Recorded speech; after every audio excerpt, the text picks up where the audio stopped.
Hey man, let me let you in on a little secret. You are giving the ego way too much attention. You're the one fighting the ego. The ego is not fighting you. The ego is just doing what the ego is doing. Fighting your ego for it is literally the same as you fighting your own hand for doing hand stuff. I literally just did the same joke twice. But it is true that if we don't fight to break free from the ego, then we'll never break free from the ego.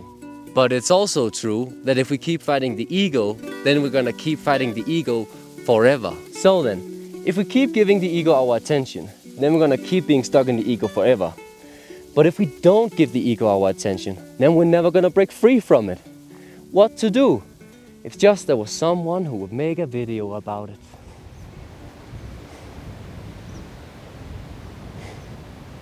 Anyone. So this video is the second video of a two-part video series. In the first video we went through the theory of the ego. What is the ego really? And what is the purpose of the ego? Because we have made the ego the enemy and we are at war with the ego. But I'm not really sure that we are quite aware of what is the ego really. So that's what we're going to go through in that video. It's a very good video, link in the description of course. In this video, the second video, I'm going to offer you 3 practices that I'm using myself all of the time and just becomes a way of living after a certain while of how to transcend the ego without ever having anything to transcend to. See, the thing that we're gonna do, we're just gonna pass by the ego. We're just gonna walk by, not making any fights, not making any wars, not making any problems at all, just passing by. Practice number 1, listen and seek to understand. So this part corresponds directly with what we were talking about in the first video. It's really worth taking a watch for it. Now, in order to make this point very clear, I'm going to share a story about Lolita and I. So the other day we were sitting and we had made a fire. I made the fire. I love making fires. I don't know if I'm good at it, but I love making fires. And there were some other people around the fire too. I went to the bathroom, and when I came back from the bathroom, guess what happened? Someone else had put wood on the fire. How dare they? And I put them in their place. I was sitting there and I was like, who put wood on the fire?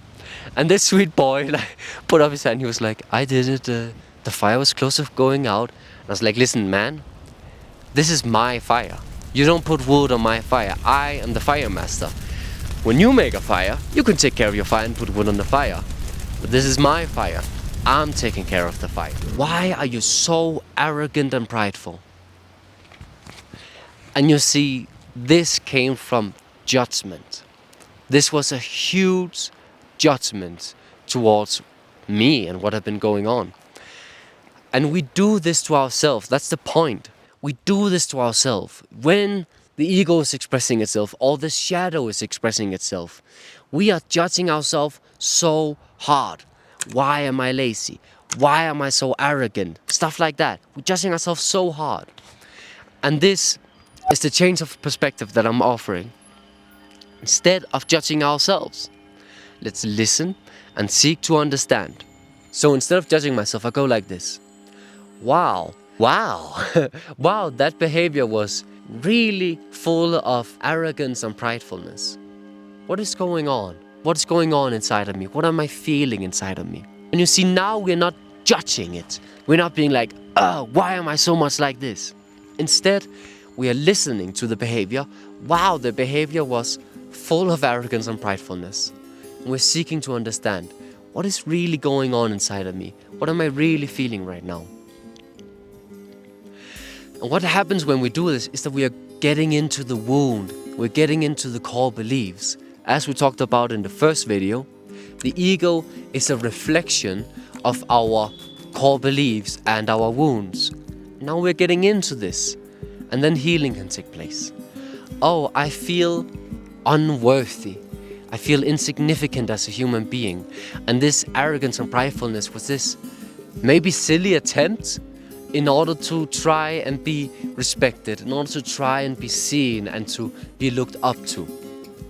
Right? So the ego, the shadow is then reflecting the wound and the core beliefs that we have about ourselves.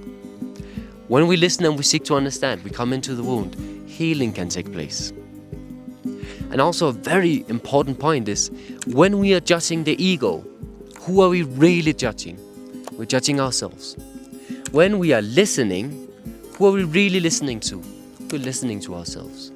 And when we're seeking to understand, you guess it, who are we seeking to understand? We're seeking to understand ourselves. So this is a path of self-love and of self-recognition, of self-respect, of being our own best friend. Not going to judgment, but instead, we're just listening and seeking to understand. We get into the wound, the healing can take place. And when the wound has been healed, when the core belief has died or let go of, then guess what? The ego is not expressing itself in that way anymore. Because the ego is reflecting. And when that is not inside of us, then there's nothing for the ego to reflect. So you see, the point is, instead of making the ego the enemy, allow the ego to be the messenger. And when we have let go of it, let's say that we are still arrogant like me, then we get to practice number 2. That was way better. Way better. Nice. Oi. Whoop. What's recording, right? Yeah.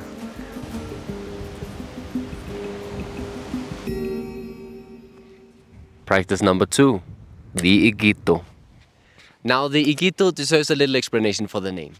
So here in Latin America, in their Spanish, they do a very sweet thing. They take like any word, and then to make it into a sweet word, they put a certain ending on it. So if we have house, casa, and we want to say like the sweet house, the lovely house, like make the word sweet, we say casita. If we have a boy, chico, and we say like the sweet boy, we say chiquito. But we also do it with like, if we have a hand, mano, and if we say the sweet hand, manito. So everything then becomes this sweet, has this sweetness towards it. The ego, Egito. And that's the whole point. Why we are struggling so much with the ego is because we are taking ourselves and the ego so damn seriously. Stop it. The ego has been made the number 1 enemy of enlightenment. Or just the number 1 enemy. And that is taking the ego so seriously. Stop it. You're not getting anywhere with it. You're just fighting a part of yourself. It's like me fighting my own hand. So what I'm suggesting is that instead of taking the ego so seriously, we make the ego into the Egito. We make the ego cute. We see the ego as something like a pet or like a little child that simply does not know any better. And when the ego does something stupid, something arrogant, or whatever traits of the ego that you have, instead of judging ourselves, we just laugh lovingly. Oh, there we go. That's the arrogance again. That's the Egito. We just laugh lovingly of it. Through my life, arrogance, as you have figured out, I'm talking a lot about arrogance because arrogance has been my thing. Like, arrogance has been my best friend. I swear to you. And when I look back, now I have to share this. It's so fun. My arrogance and my spiritual pride was at one time, many years ago, in such a height. I put up my arms and I said, except from Jesus Christ, I am the most enlightened person to have ever stepped on earth. I lost all of my friends. It did not come without a cost. I lost all my friends. It was fun. Well, not fun losing all of the friends, but like looking back at it, I'm just looking at it and laughing at it lovingly. All of the arrogance, all of the pridefulness, so fun. And you see, it's just a part of the ego, and we don't have to take it so seriously. We don't have to fill ourselves with regret for what we have done. We can just instead look at it lovingly, laughing at it lovingly, like a child saying that. You know, if a child says something like that, it's like, yeah, shut up and eat your cereals, right? Eat your broccoli. Looking at it lovingly. Looking at the ego, the Egito, at something that it just does not know any better. That's it. It just does not know any better. Give it a name. Give your ego a name. Instead of ego, does not sound nice at all. Ego. Give it a name. Give it a lovely name. Egito. Or Christian. Or Jesus. Give it a lovely name. Something that's lovely for you. And write it down in the comments. Write the name you're gonna give your ego in the comments. Mine is Egito. I just decided on that. I like it. It's a cute name. Egito. Write your name in the comments.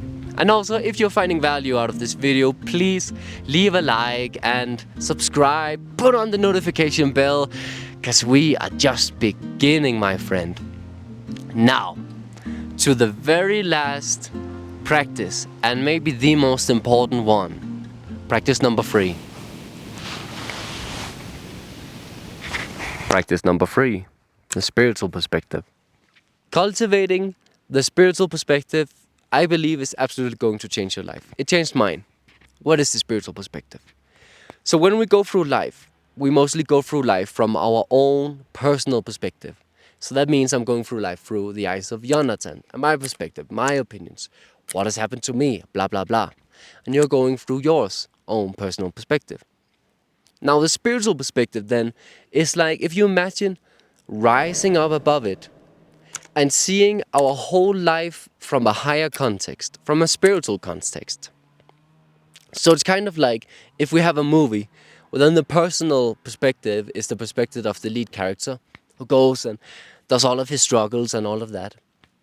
And the movie itself and the message of the movie then is from the perspective of the spiritual perspective. So instead of seeing our own small annoyance and stuff like that, we see it from the higher perspective of the journey of the human being, the higher perspective of the growth that we have to go through in life. A very good example of this is I lost my mom 10 years ago. And from the perspective of Jonathan, my personal perspective, this is the biggest tragedy of my life. I still miss her to this day. Of course I do. And I'm still in deep, deep grief here 10 years after. Jonathan would do anything in the world to get her back. But there's nothing to do. When I see it from the spiritual perspective, I cannot help but see it as beautiful poetry. Because I love my mom so much. She was my world. She was my best friend. And then I lost her. And in a certain perspective, in the spiritual perspective, for me, it's poetry. It's poetry. It hurt me so much. It's so beautiful.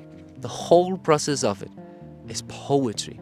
The whole process of her getting sick, the whole process of us saying goodbye, of her saying goodbye to us, of her then passing away, and afterwards us being together, the whole family, and even more afterwards, like dealing with the grief for so many years, and 10 years after, and I'm still in deep grief. It's so beautiful. It's poetry. That's what it is. And you see, that is what it is from the spiritual perspective, right? From the personal perspective, it's all of the pain. It's all of the pain, having to go through it, wanting to wish her back, feeling abandoned, but know that, of course, she did not abandon me. There's many, many things in it. That's the perspective of Jonathan. And the spiritual perspective is the perspective of the whole process. The whole process of also letting go of the grief, of going through the grief. So, dealing then with the ego, which we're talking about here. When we go to the spiritual perspective, there's no ego there. There's no ego there. The ego is in the personal perspective. So we go to the spiritual perspective, and here there's no ego. There's no desire. We're just seeing the journey that we're going through. And if the journey then is the journey with the ego, well, then the spiritual perspective is the whole journey with the ego, right? It's the whole process with the ego. Getting to know the ego, naming the ego, the Egito, or whatever you want to call your ego. Write it in the comments. It's the whole process of that. It's the whole context of that. It's the whole context of being depressed and then being happy. It's the whole journey from that. It's a journey from being a child to being a grown-up. It's a journey of being too weak to take responsibility, and then taking the responsibility and becoming the person we wish to be, and we decide to be, and we know that we are. It's the whole journey. It's the whole journey of our life. That's the spiritual perspective. It's the whole message of our life. And here there's no ego. There's no ego. It's ego-free, which is really nice. So we just see it from a higher perspective. Now, in a relationship, this is also a very good example to use, I think. Relationships are difficult. They're also very fun, and of course, but they're also very difficult because we are spending so much time with one person. And if we decide to be with one and that you are the one, then we're gonna go through a lot of pain in that relationship. From the perspective of the personal perspective, it is pain, it is being triggered, it is my opinion, it is me not being respected, and it's me not respecting. Like, there's a lot of stuff in it, and it's a lot of pain, and it's a lot of, I don't know if I can do this. But from the perspective of the spiritual perspective, from the higher context, what is happening here is two human beings really getting to know each other. Because if a partner really is our partner for the rest of our lives, then they got to get to know us. That means they have to know our ugly side, and we have to know their ugly side. And it's painful. It's painful from the personal perspective. From the spiritual perspective, or the higher context, the higher perspective, whatever you want to call it, it's beautiful because it's two human beings really getting to know each other. It's two human beings getting to know the ugly side of each other. That's beautiful, and that's the fundament of the whole relationship. That is why the relationships get so strong, because, well, I have seen the worst and ugliest part of you, and I still love you. So cultivating the spiritual perspective frees us from the ego. It does. And we start living less and less in our personal perspective, and we start living more and more in the spiritual perspective. And in the spiritual perspective, it's also just the surrendering to life, surrendering to spirit, letting the person, letting Jonathan go through what Jonathan has to go through. Because from the spiritual perspective, even though that it's in the future, even though that's not here yet, I can see the man I am to be, and I understand the process of it. And then I can enjoy the struggles that Jonathan go through, because I know this is the man he's going to be. It's such a serenity to life, and fills life with way much more joy, because we're not in the personal perspective all of the time. Yeah.